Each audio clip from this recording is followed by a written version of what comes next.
Bienvenido, puede tomar asiento.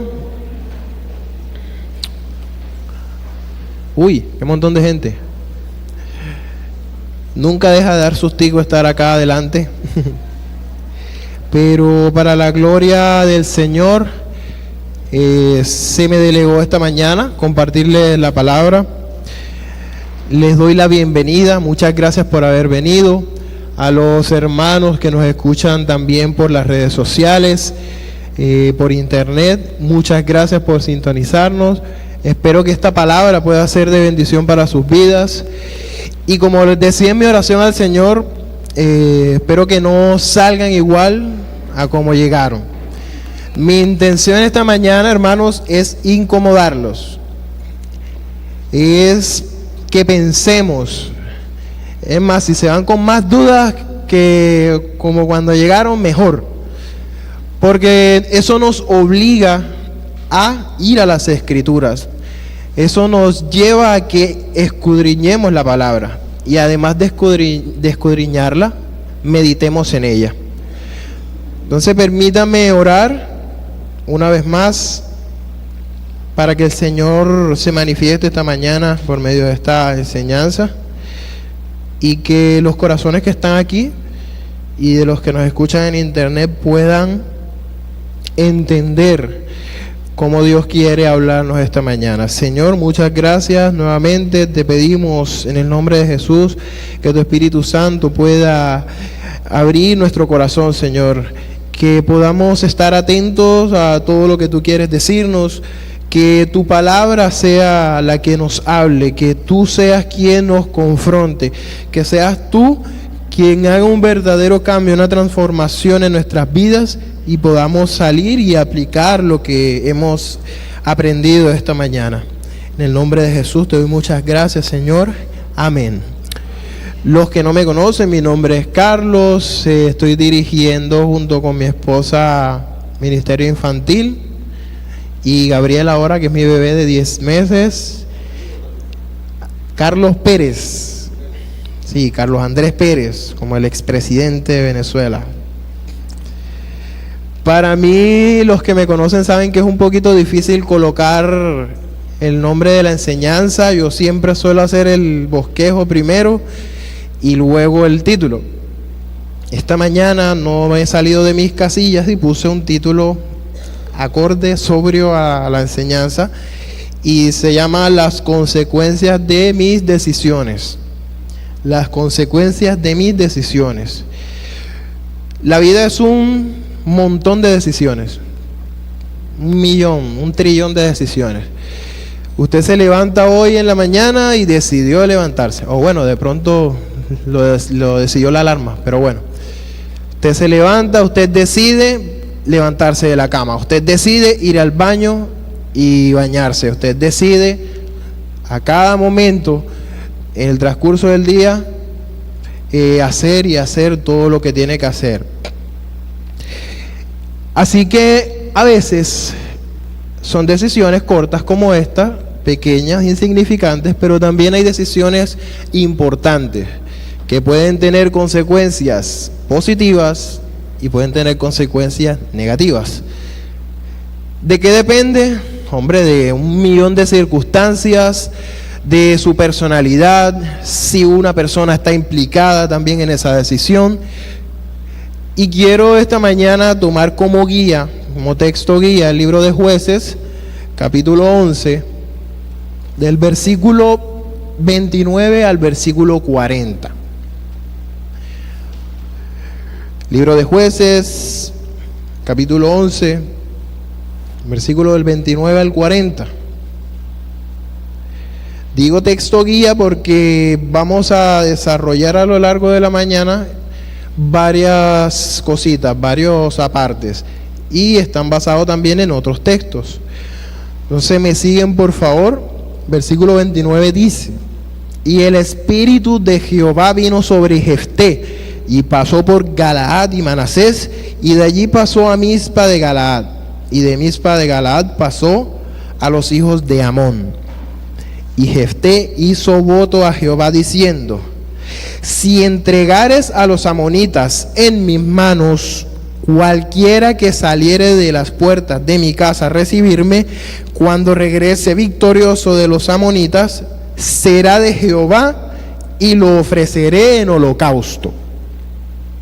Y fue Jefté hacia los hijos de Amón para pelear contra ellos, y Jehová los entregó en su mano. Y desde Aroer hasta llegar a Minit, 20 ciudades, y hasta la vega de las viñas, los derrotó con muy grande estrago.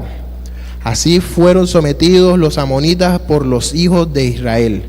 Entonces volvió Jefté a Mizpa, a su casa, y he aquí su hija que salía a recibirle con panderos y danzas. Y ella era sola, su hija única, no tenía fuera de ella hijo ni hija. Y cuando él la vio, rompió sus vestidos diciendo: ay, hija mía, en verdad me has abatido, y tú misma has venido a ser causa de mi dolor, porque le he dado palabra a Jehová y no podré retractarme. Ella entonces le respondió: Padre mío, si le has dado palabra a Jehová, haz de mí conforme a lo que prometiste, ya que Jehová ha hecho venganza en tus enemigos, los hijos de Amón. Y volvió a decir a su padre: concédeme esto, déjame que por 2 meses que vaya y descienda por los montes y llore mi virginidad y yo a mis compañeras. Él entonces dijo: ve. Y la dejó por 2 meses, y ella fue con sus compañeras y lloró su virginidad por los montes. Pasado los 2 meses volvió a su padre, quien hizo de ella conforme al voto que había hecho. Y ella nunca conoció varón. Y se hizo costumbre en Israel que de año en año fueran las doncellas de Israel a endechar a la hija de Jefté galadita 4 días al año. Quiero hacerles 2 preguntas para iniciar. ¿Quién había leído este pasaje con anterioridad? Algunos. Le comento la segunda cosita. Le voy a dar un minutico, menos de un minutico, para que medite en lo que acabamos de leer. Piense por un momento en la situación que acaba de vivir este personaje con su hija.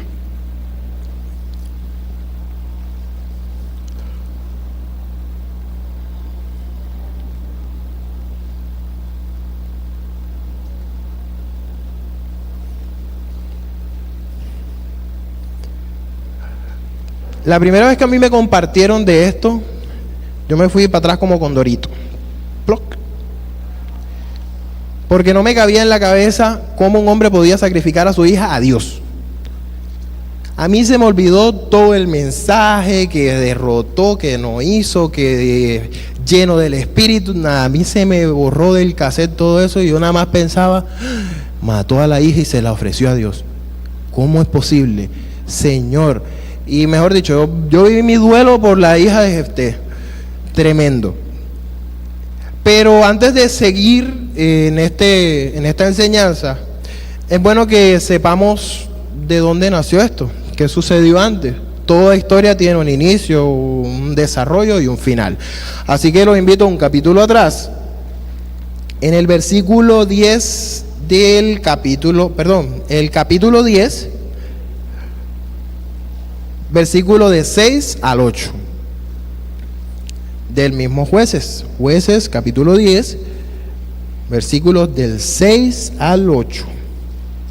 Dice así: pero los hijos de Israel volvieron a hacer lo malo ante los ojos de Jehová. Si dice que volvieron a hacer lo malo, quiere decir que antes ya habían hecho lo malo. Y sirvieron a los, ayúdenme a contar, a los Baales y a Astarot, a los dioses de Siria, a los dioses de Sidón, a los dioses de Moab, a los dioses de los hijos de Amón y a los dioses de los filisteos. Y dejaron a Jehová y no le sirvieron. ¿Cómo vas a servirle si estaban sirviendo a 7? Estaban muy ocupados sirviendo a 7 dioses paganos que no eran nuestro Dios.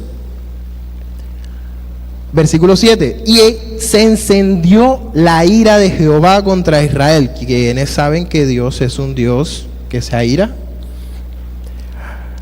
Nadie sabía eso, entérense. Y los entregó a manos de los filisteos y a manos de los hijos de Amón. Dios no se lo entregó a los 7 dioses, sino solo a 2 de los pueblos de esos dioses. Versículo 8. Los cuales oprimieron y quebrantaron a los hijos de Israel en aquel tiempo, ¿cuánto? 18 años. A todos los hijos de Israel que estaban al otro lado del Jordán, en la tierra del amorreo que está en Galaad. Yo quiero hacer un paréntesis. ¿Hay aquí algún venezolano? Que levante la mano, porfa. Yo de aquí a allá no veo. ¿Ustedes son visitas? ¿Ya han venido antes? ¿Primera vez? Sí.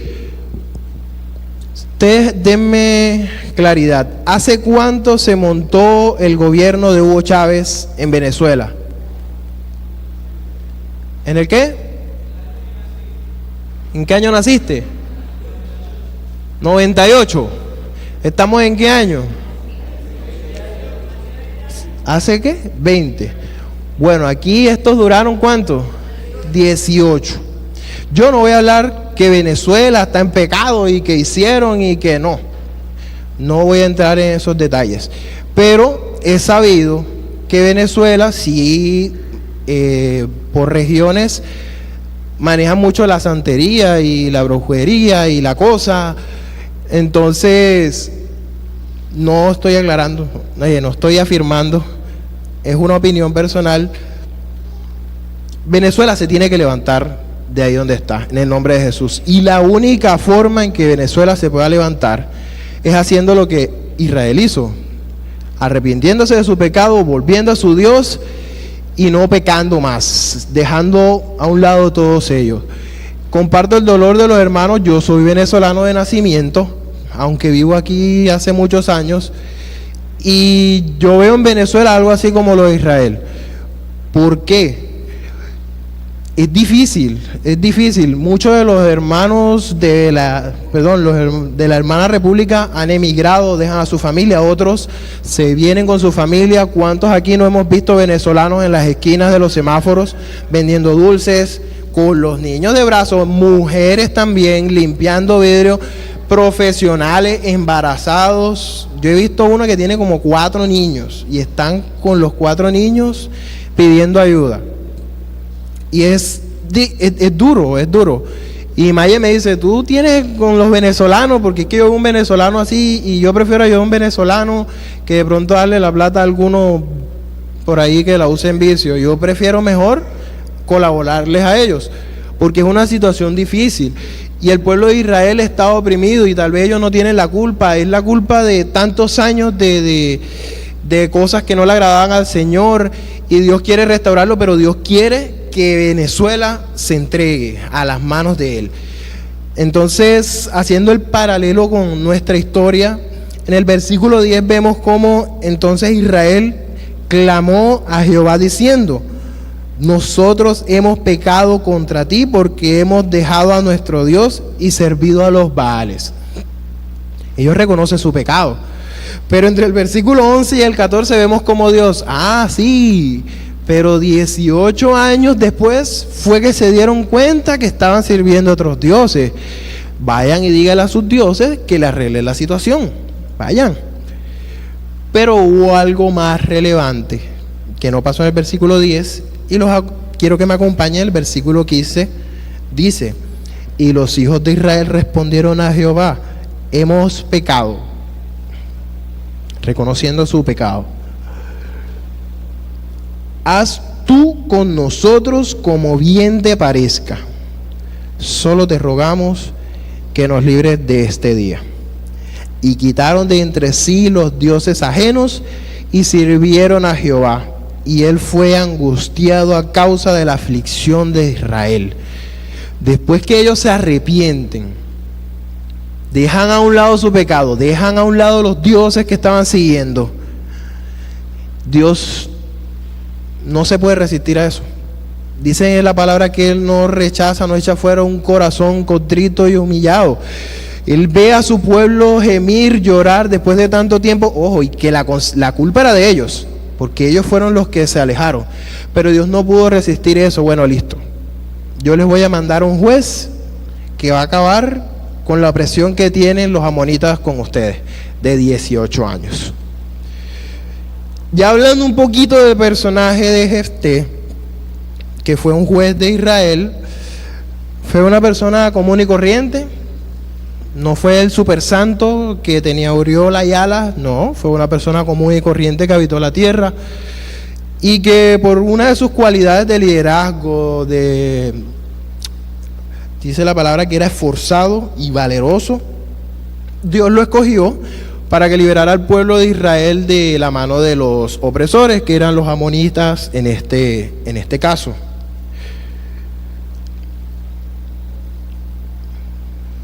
Luego de varias negociaciones, porque Jefté no era solo un mercenario que iba y atacaba, no. Él trató de hablar con el rey de los amonitas. Hey, vengan acá, ¿qué pasa con ustedes? Esta es la tierra de nosotros. Y el rey de los amonitas, no, vamos a darle guerra. Nuevamente Jefté tratando de negociar, no llegaron a ningún acuerdo. Es donde caemos en el versículo 19. El versículo 19 dice de una manera muy poderosa: y el espíritu de Jehová vino sobre Jefté, pasó por todos esos pueblos y derrotó a los amonitas. Dice, vino el espíritu de Jehová sobre Jefté. O sea, a Jefté no le era suficiente estar lleno del Espíritu Santo. Si ya estaba lleno del Espíritu Santo, ¿había necesidad de que él hiciera una promesa adicional al Señor? Era garantía de que el Espíritu Santo que ya estaba en Jefté, que le diera la victoria al pueblo de Israel. ¿Qué me dicen ustedes? Ya el Espíritu Santo estaba con él. ¿Era suficiente ya para poder vencer a los amonitas?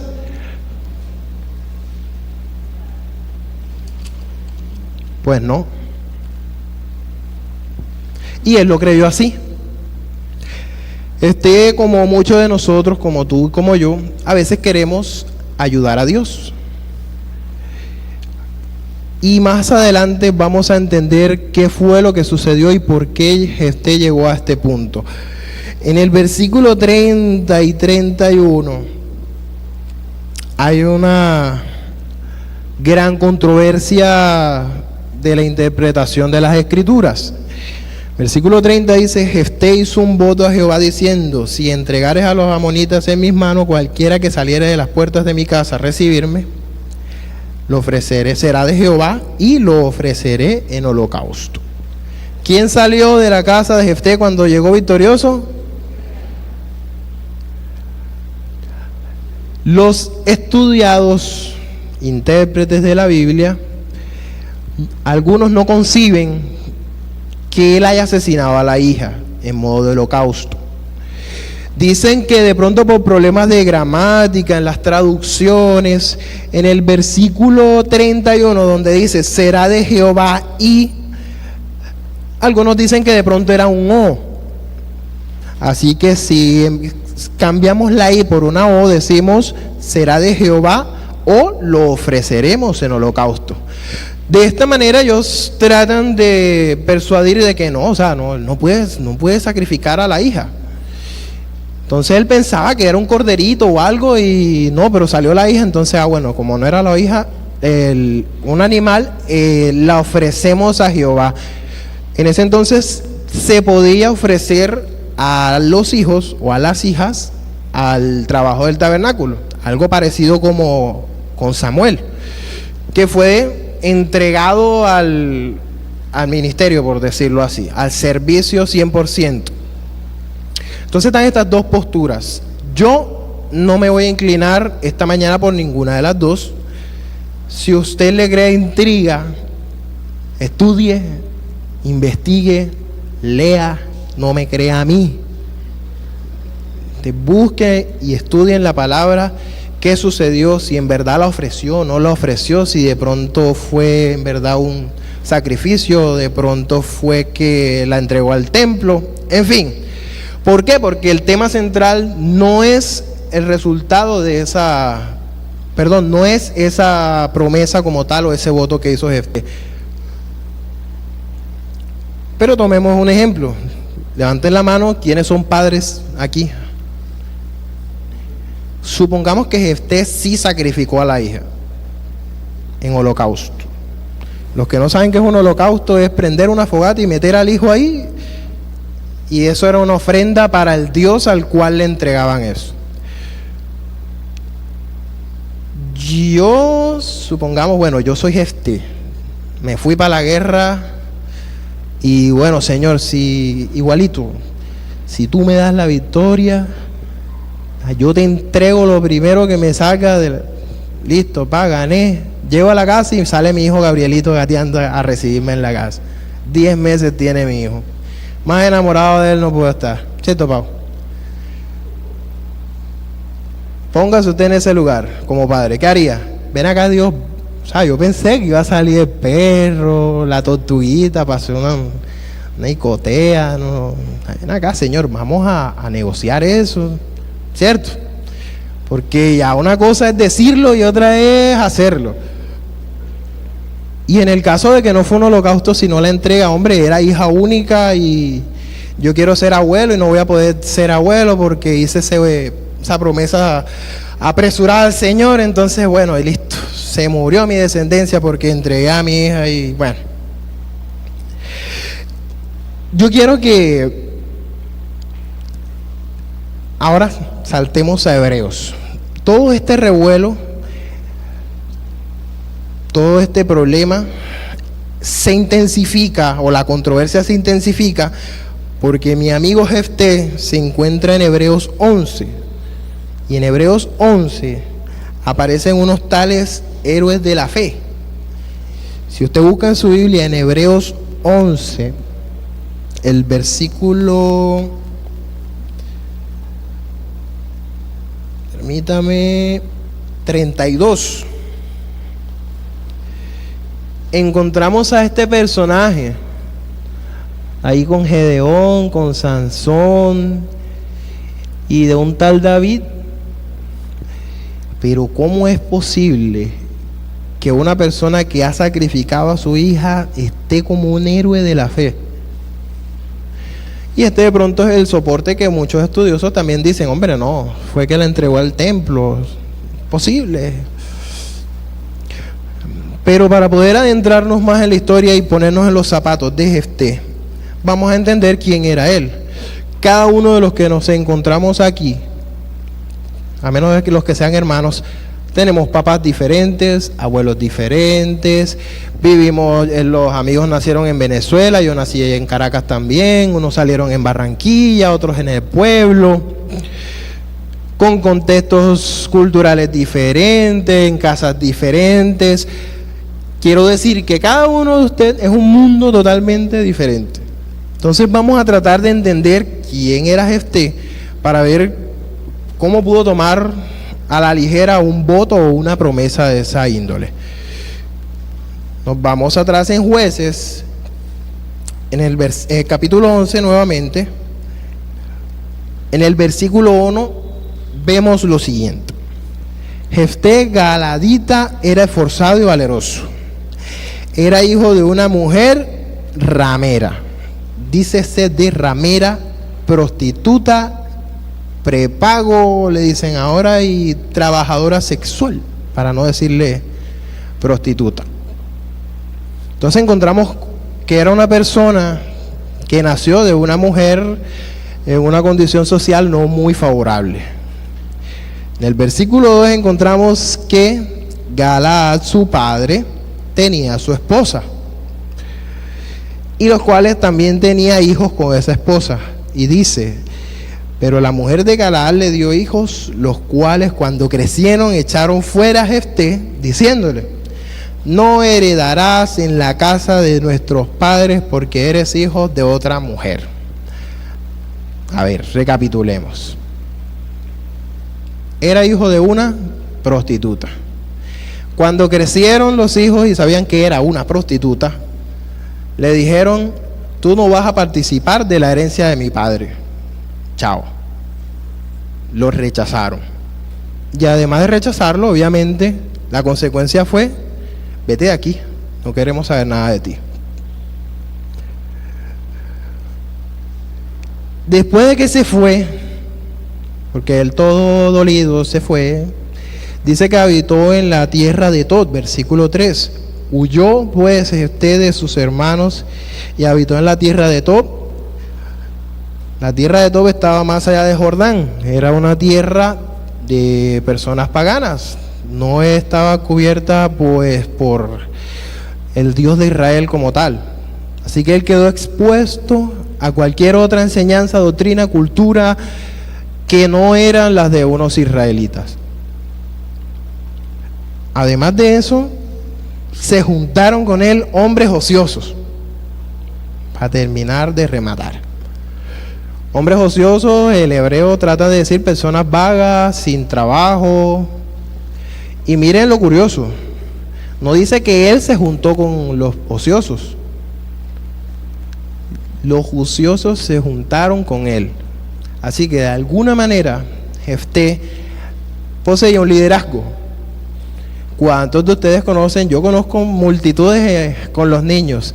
Caso que tú ves un pelado que es avispado, pero tremendo, que tú lo ves, wow, este pelado si hiciera esas maldades o aplicara ese liderazgo para cosas positivas, sería una bendición. Es un caso parecido con Jefté. Se rodeó con personas así. Y la última fracción del versículo 3 dice: los cuales salían con él. Dicen que salían con él, se refiere a que de alguna manera él atacaba a los pueblos amonitas pues de una manera informal. Así que él sí ejerció su liderazgo de alguna manera con gente X, pero sí fue ejerciendo ese liderazgo. Tanto así que esto ocasionó que esos rumores llegaran al pueblo de Israel. En los siguientes versículos encontramos cómo lo reclutan y vente para acá, vamos a pelear contra los amonitas y te vamos a nombrar como jefe para que tú acabes con ellos. Y miremos el versículo 7 del mismo capítulo 11. Jefté respondió a los ancianos de Galaad: ¿no me aborrecisteis vosotros y me echasteis de la casa de mi padre? ¿Por qué pues venís ahora a mí cuando estáis en aflicción? Recapitulemos. ¿Quién era Jefté? Sí, un líder valeroso, pero era nacido de una prostituta. Creció, fue rechazado por sus hermanos, su familia, el núcleo familiar donde creció. Los hermanos lo echaron. Se va dolido a otra cultura. Ahí se junta con personas ociosas y demás. Y de ñapa el versículo 7 nos revela que no solo los hermanos lo rechazaron, sino que los ancianos del pueblo de Galaad, donde él habitaba, también lo habían rechazado. Vemos a una persona en un hogar disfuncional, con problemas, con ideas preconcebidas, con culturas dentro de sí que no era la cultura de un israelita. Pero a Dios le dio la gana de utilizarlo a él para salvar a su pueblo de una opresión de 18 años. ¿A dónde quiero llegar con esto? Mi hermano, usted y yo hemos pasado un montón de cosas en nuestra vida. Usted tiene defectos, más que yo. También tiene virtudes. Pero Dios lo puede utilizar con todos sus defectos. Y puede potenciar sus virtudes para lograr su propósito. En el momento en que él acepta, listo, va y resulta que acepta el cargo y vamos a pelear contra los amonitas. El pueblo no escogió a la parte buena de Jefté, cogió todo lo que era él. Tanto así que la consecuencia de la cultura del que él se rodeó, de cómo creció, hizo que hiciera una promesa al Señor que él no le había pedido. No sé, para tratar de ayudar a Dios o no sé. Era costumbre militar o de las personas en esa tribu donde él estaba, que le ofrecían al Dios de su adoración un sacrificio para ganar una guerra. Entonces él trajo esa cultura desde por allá y la aplicó acá. Señor, lo que salga, y bueno, ya sabemos qué sucedió después. Yo quiero, en verdad, llegar a su corazón de la siguiente manera. El tema central, si bien Jefté nos ayuda con su vida, no es la vida de Jefté como tal, es el pueblo de Israel. Y quiero que por favor lean conmigo nuevamente el versículo 36 del capítulo 11.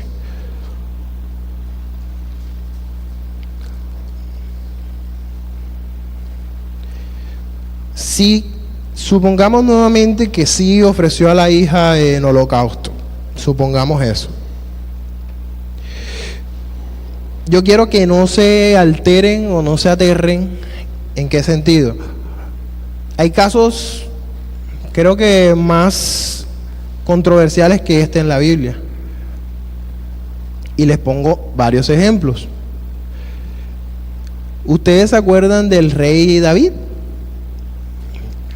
Que sedujo, bueno, en un tiempo de ocio, que tenía que estar en guerra, se quedó en su casita y sedujo a una mujer que no era la suya, estuvo con ella, la embarazó, luego que la embarazó trató de meterle el golazo al esposo, tratando que el esposo se acostara con ella para que el hijo, en fin, el esposo no quiso, el esposo era infiel, mandó al esposo adelante en una pelea y lo hicieran que lo mataran y el hombre murió.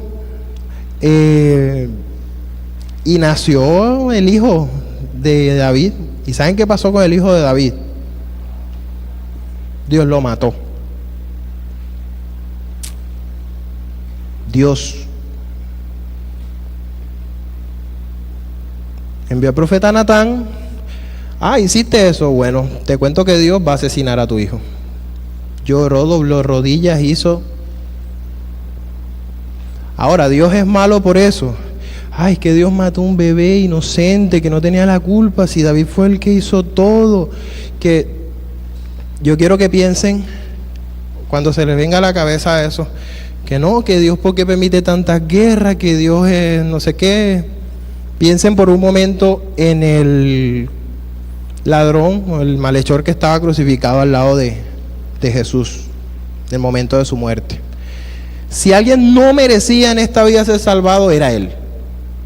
Si vamos a hablar de méritos o de inocencia o de culpabilidad. Y el mismo Dios que por su santa voluntad asesinó o dio muerte al hijo de David, un bebecito inocente, le dio la soberana gana de salvar a un ladrón que tenía toda la culpa de estar ahí clavado en esa cruz y llevárselo para el cielo. Quiero que pensemos que no está en nosotros tomar o pensar como Dios. Ve, hermano, le digo una cosa, Dios es Dios, Dios es soberano, Él decide. Y en nuestra cabeza finita no pueden caber los pensamientos de un Dios infinito. En mi cerebro mortal no puedo entender a un Dios inmortal. La palabra también habla que nuestros pensamientos no son como los de Él. Yo no he sufrido y espero nunca sufrir por la muerte de un hijo. No quiero vivir eso. Dios me guarde de eso. Pero conozco de casos cristianos, de personas que han fallecido su hijo.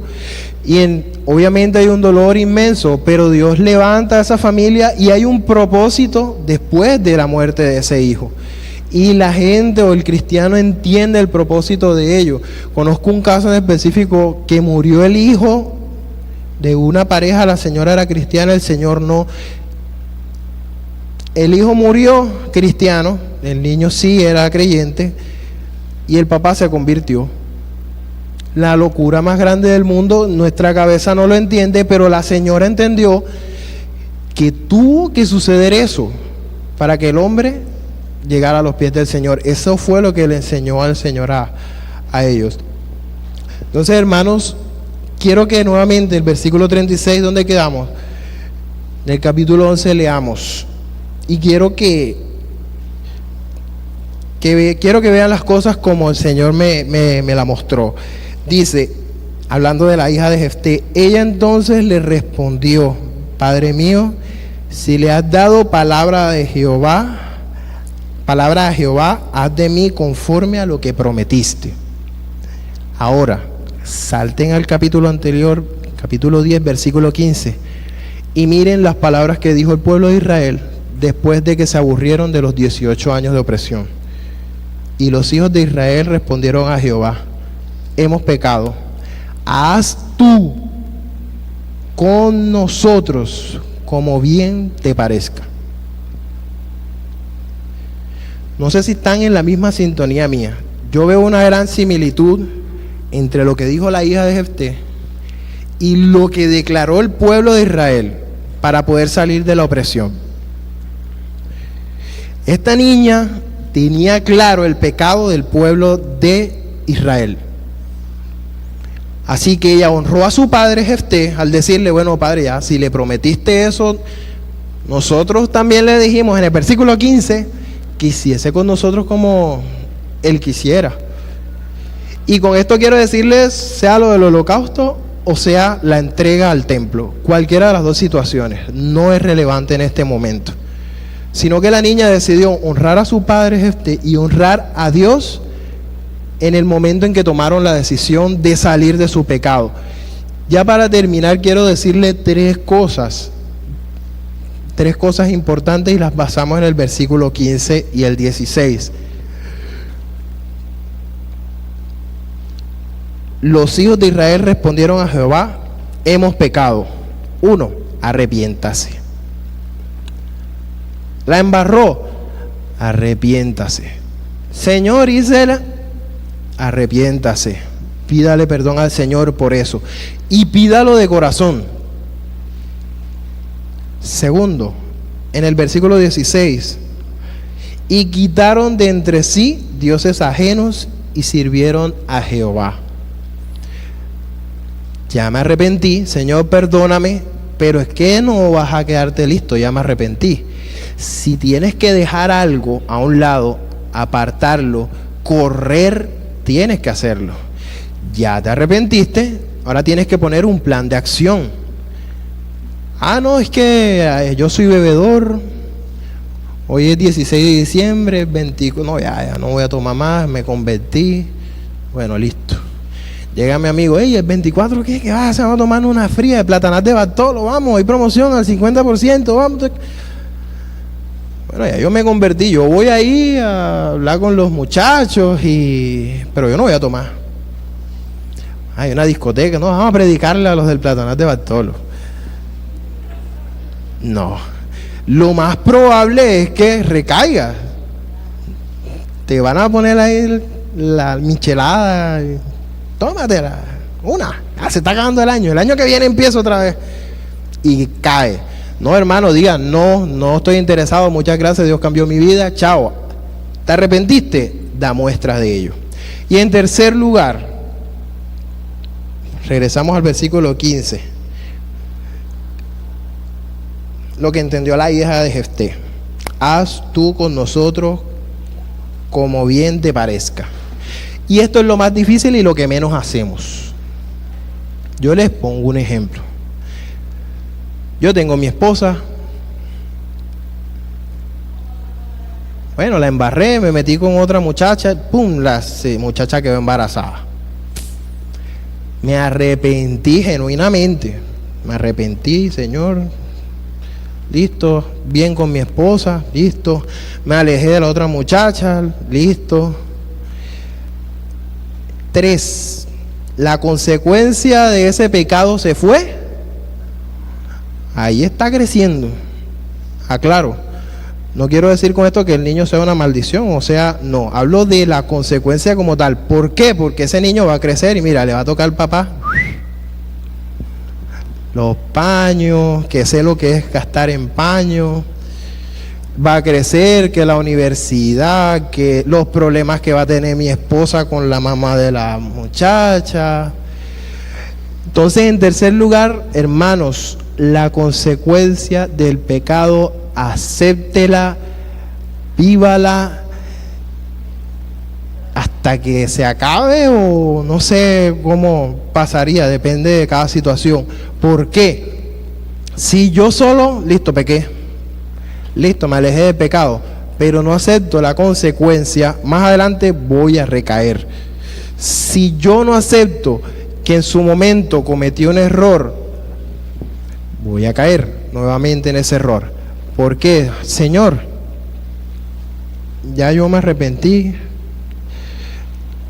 listo, no peco más, me alejé de ese pecado, pero la consecuencia está. Esa consecuencia te va a ayudar a recordar el pecado que Dios te perdonó. Si vamos a la vida de Jefté, el hombre no negoció con Dios. Él dijo, bueno, Señor, ya te lo prometí, ya lo cumplo. ¿Por qué? Porque él entendió la gravedad, se rasgó las vestiduras, entendió la gravedad de su acto, pero él asumió la consecuencia del mismo. Ahora, ¿Dios cumplió su cometido? Sí. Quiero decirte que esta mañana tú, con todos tus defectos, con todas tus cualidades, Dios puede hacer algo en tu vida. Dios tiene un plan para tu vida y para la de tu familia. Y lo que nosotros no entendemos es que cuando incurrimos en el pecado, no solo nos afectamos a nosotros y nuestra relación con Dios, nuestras esposas, nuestros hijos, el entorno en que vivimos, nuestra familia se ve afectado. ¿Cuántas personas en este momento están viviendo consecuencias de alguna mala decisión y todos los días se quejan? Todos los días viven amargados porque que yo hice, que tú hiciste, que no sé qué. En el momento en que cada persona acepta, su paz tiene que llegar, la tranquilidad en su corazón tiene que llegar. Entonces, mi oración, hermanos, esta mañana, mi invitación, te quiero pedir que te pongas sobre tus pies, es que has tomado decisiones en el pasado, ya eso quedó en el pasado, ya te arrepentiste, magnífico, ten la libertad que el Señor te ha dado y acepta las consecuencias de esa decisión. Ahora, yo estoy hablando de cosas negativas, hay consecuencias positivas también. Creció mi hija y se casó y se fue de la casa. Eso es bíblico, se tenía que ir algún día. Y los padres algunas veces se sienten mal porque están solos, porque el hijo se fue, porque eso es normal en la vida. Yo les cuento algo muy personal. Yo tengo 30 años y estoy apenas terminando mi carrera profesional. Fue una decisión en mi juventud mala, que fui muy intermitente con los estudios. Si bien no tenía capacidad económica, eso no era obstáculo, la verdad que no lo era. Era pereza, era cualquier otra cosa. Y hoy estoy sufriendo las consecuencias de ello. ¿Por qué? Me toca ser ahora padre, me toca ser esposo, me toca ser estudiante, porque ahora, gracias a Dios, estoy terminando la carrera. Me toca rendir en mi trabajo, me toca servir acá en la iglesia. Esto demanda tiempo, no es de domingo a domingo, entre semana también. Y yo me levanto a las 6:30, 7 de la mañana, voy al trabajo, llego a las 6, me toca a las 6:45 clase, hasta las 10 de la noche. ¿Qué tiempo comparto yo con mi hijo? Ustedes no saben lo duro que es eso, pero es una consecuencia de una decisión o varias decisiones que tomé. Las asumí, es duro, he llorado, mejor dicho, pero en el momento en que yo tomé Bueno, listo, ya la embarré, vamos para adelante. Los 30 minutos que tengo con mi hijo, salto, grito, corro con él todo lo que tenga que hacer. Y el Señor me ha bendecido, Dios ha sido bueno conmigo. Quiero decirte que Dios también es bueno contigo. Yo no sé cómo viniste hoy, yo no sé cómo te vas a ir, yo no sé qué estás cargando esta mañana, alguna consecuencia, alguna situación difícil. Te han estigmatizado porque tú eras el más cascarrabias, eras el más grosero. Y tú estás tratando de cambiar eso, pero no, como ya tienen esa concepción tuya de que eres grosero, ya tú te lo has creído y no has podido cambiar. Quiero orar por ti. Tú que joven eres inconstante, has tenido muchos altibajos. Quiero orar por ti y quiero que cada uno de los que estamos aquí podamos rendirnos al Señor, podamos abrir nuestro corazón a Él y le digamos: Señor, revélame cuál es tu plan conmigo, revélame qué quieres hacer conmigo, con todos mis defectos.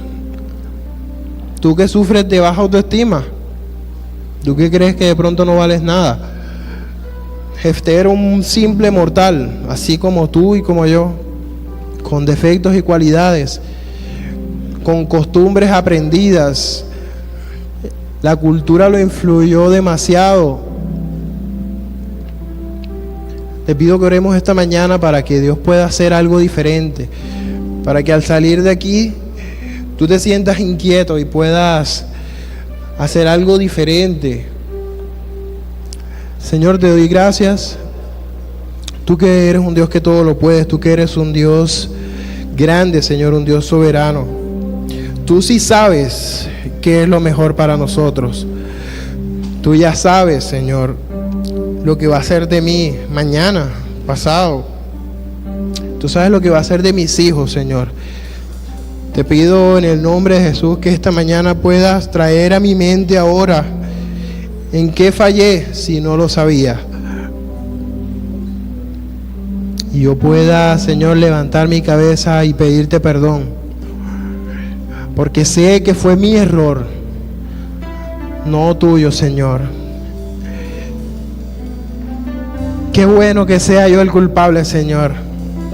Qué bueno que sea yo y no tú, porque mi esperanza, Señor, fuese vana si tú fueses un Dios que te equivocaras.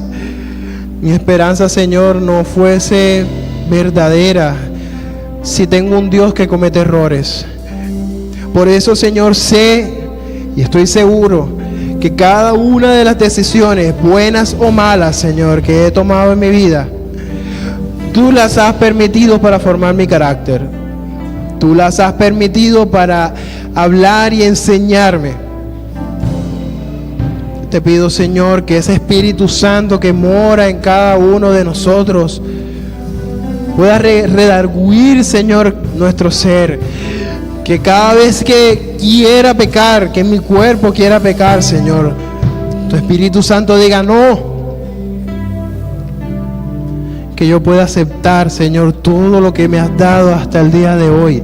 Que yo pueda aceptar todo lo que me has quitado hasta el día de hoy. Y de esa manera, Señor, tener un nuevo comienzo. Gracias, mi amado Señor. Tú que eres el Dios de lo imposible, Señor. Tú que puedes hacer cosas que ni siquiera podemos imaginar. Haz que podamos creer en lo imposible también. Te alabamos, Señor, y te bendecimos. Cantamos esta mañana, Señor. Toda la gloria, Señor, sea para ti. Todo el honor.